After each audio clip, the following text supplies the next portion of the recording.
नमस्कार। आज हम परमहंस योगानंद के जीवन और उनकी शिक्षाओं की दुनिया में थोड़ी गहराई से उतर रहे हैं। हाँ, खासकर उनकी वो मशहूर किताब योगी कथामृत या ऑटोबायोग्राफी ऑफ अ योगी के जरिए। हमारे पास जानकारी भी कई जगह से है ना?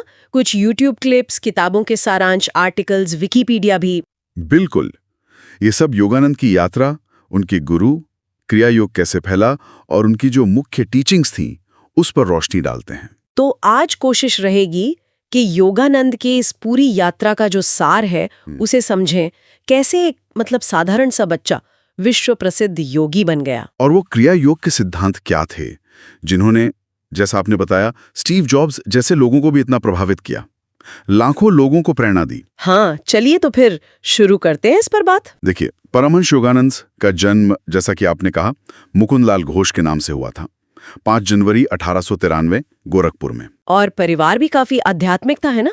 माता पिता खुद लाहिड़ी महाशय के शिष्य थे। हाँ, तो वो माहौल तो घर में बचपन से ही था। कहते हैं कि बचपन से ही उनका झुकाव अध्यात्म की तरफ ज्यादा था। आहा। साधु संतों में रुचि। दुनियादारी में, पढ़ाई लिखाई में उतना मन नहीं लगता था, बल्कि ईश्वर की खोज की एक ललक थी। हाँ। और ये भी सुनने में आता है कि उन्हें अपने पिछले जन्म की कुछ धुंधली सी यादें थीं, जैसे वो तिब्बत में कोई योगी थे। अच्छा, ये तो बड़ी दिलचस्प बात है।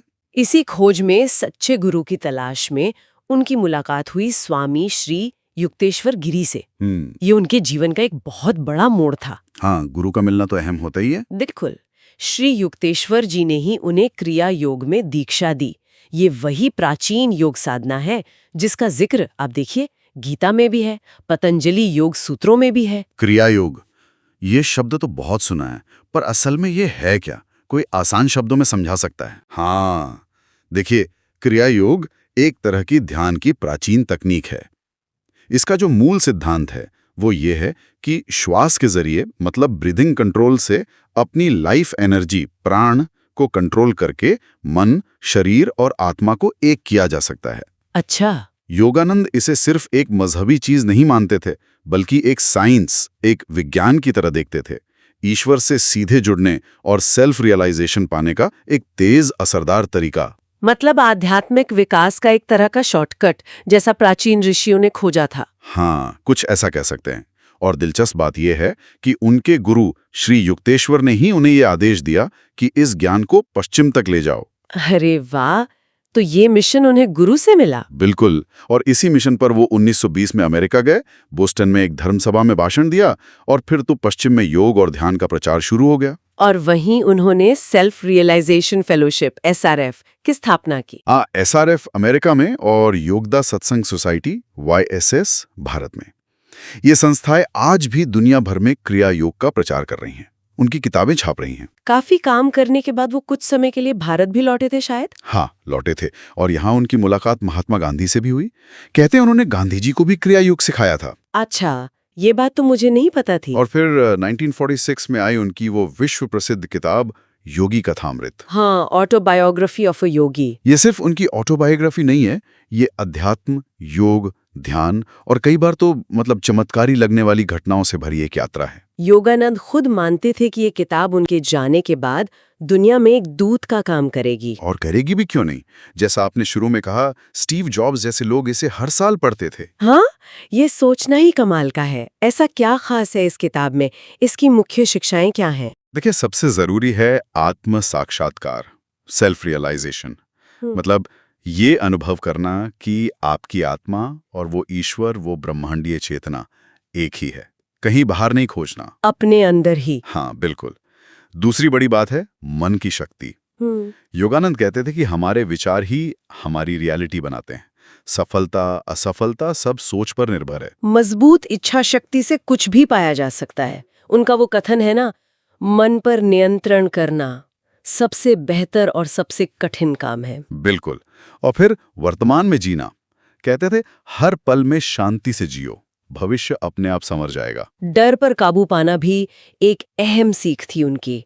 डर हमारी एनर्जी खत्म कर देता है। हाँ, ईश्वर पर ध्यान लगाने से डर दूर होता है, और सच्ची सफलता बाहरी चीजों में नहीं, अंदर की शांति और खुशी में है। उनका वो कोट भी बहुत मशहूर है, अगर आप खुश रहने का मन बना लें तो कोई आपसे वो खुशी छीन नहीं सकता। सही बात है। इसके साथ ही कर्म और पुनर्जन्म का सिद्धांत। जीवन एक विकास की यात्रा है और कर्म का नियम जैसा बोओगे वैसा काटोगे इस पर लागू होता है। ये तो हुई शिक्षाएं, लेकिन किताब में कुछ अविश्वसनीय से किस्से भी है ना, चमत्कारी संतों के। अरे हाँ, बिल्कुल। लाइरी महाशय, महाअवतार बाबा जी, जिन्हें अमर संत कहा जाता है, हाँ हाँ, वो तो बहुत रहस्यमयी माने जाते हैं। और गिरिबाला जैसी संत का जिक्र है जिनके बारे में योगानंद ने लिखा कि वो दशकों तक बिना अन्न जल के जीवित रहीं। सच में? बिना खाए पिए? हाँ, किताब में ऐसा ही लिखा है। फिर इत्र वाले संत, बाघ वाले स्वामी, ऐसे कई रहस्यमयी पात्र हैं। ये कहानियां अद्भुत लगती हैं, पर शायद योगानंद इन्हें मन की शक्ति या आध्यात्मिक संभावनाओं को दिखाने के लिए बताते हैं। उन्होंने जेसी बोस और रबींद्रनाथ टैगोर जैसी हस्तियों से मुलाकातों का भी जिक्र किया है। हाँ, वो भी है। तो अगर हम सब कुछ समेटें तो योगानंद का मुख्य योगदान क्या माना जाए? देखिए, परमहंस योगानंद ने भारत के प्राचीन ज्ञान, खास तौर पर क्रिया योग को पश्चिमी दुनिया के लिए बहुत आसान और सुलभ बना दिया।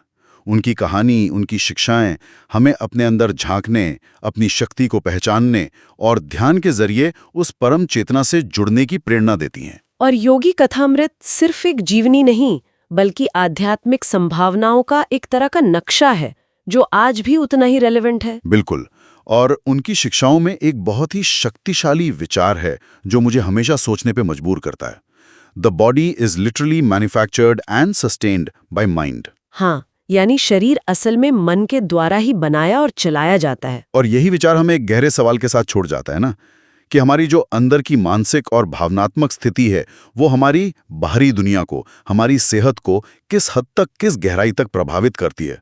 ये सोचने वाली बात है।